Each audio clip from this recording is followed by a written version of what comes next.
Shouldn't we hope that Switch 2 is not backwards compatible? I feel like backwards compatibility was holding back Xbox and PlayStation until now. I hope the same is not happening with Nintendo. Let's believe in generations again! Exclamation point. Well, this is an argument with plus and minus points, right, John?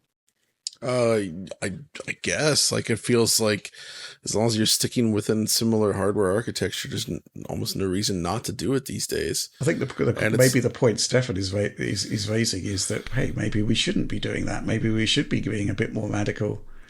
And if that means no back compat, then so be it. I don't know. Like I don't think that's a good idea because the original Switch was so successful, and with that gigantic install base and the amount of games people own, I feel like that would immediately poison the well for Nintendo, and we'd have another Wii U situation on our hands where people would just be angry about it. Yeah. And I don't think they need to. I think they're already on NVIDIA silicon, and I think it's not that... It's not impossible for them to sort of seamlessly bridge that to this next machine and allow the games to still run on the new hardware.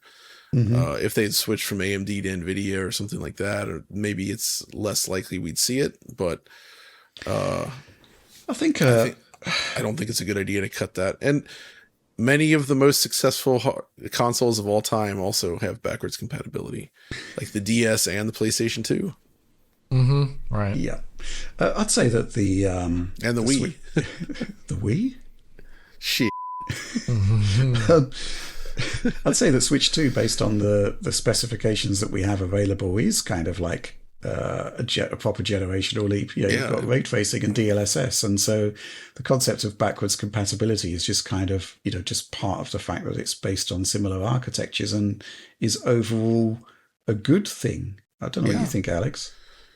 Yeah, I'd say it's overall a good thing. I also just wonder, okay, in the past, in the mid 2000s, you could go to something like Sony did. You go to Toshiba, you can go to all these random I don't know, hardware manufacturers, and on the process get something interesting, competitive, and whatever. The computing was a lot younger back then, and now there's tried and true places that make things that are ultra competitive with their within the branch, and there's no these smaller, less known places, and also less known processes.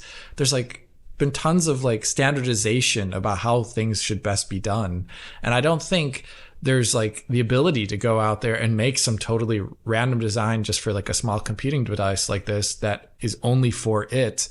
I think you'd be grabbing from known IP because you have this decades of research that's gone into making it good, efficient, and all these other things.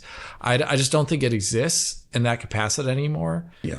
Like it did back then. And I think you'd be still doing some sort of, we're going to some large firm and grabbing the best parts of their IP for our device. Mm-hmm. So it wouldn't be a radical redesign anyway. It's where would Nintendo go if they weren't going with with NVIDIA? They'd go to AMD, they'd go to Intel. Possibly they could go Power VR. I doubt Apple would want to do a Switch 2 with them. So ultimately, it's about which part supplier is going to give you the components that get you the best performance for the amount of money you're willing to spend. And ultimately, that's a vanishingly small amount of suppliers using existing technologies that have been iterated over time and enhanced. And I think in the case of Switch 2, you're basically going from a GTX part to an RTX part, and I think that's potentially very exciting. And back compat just happens, hopefully. So I think that's a good thing.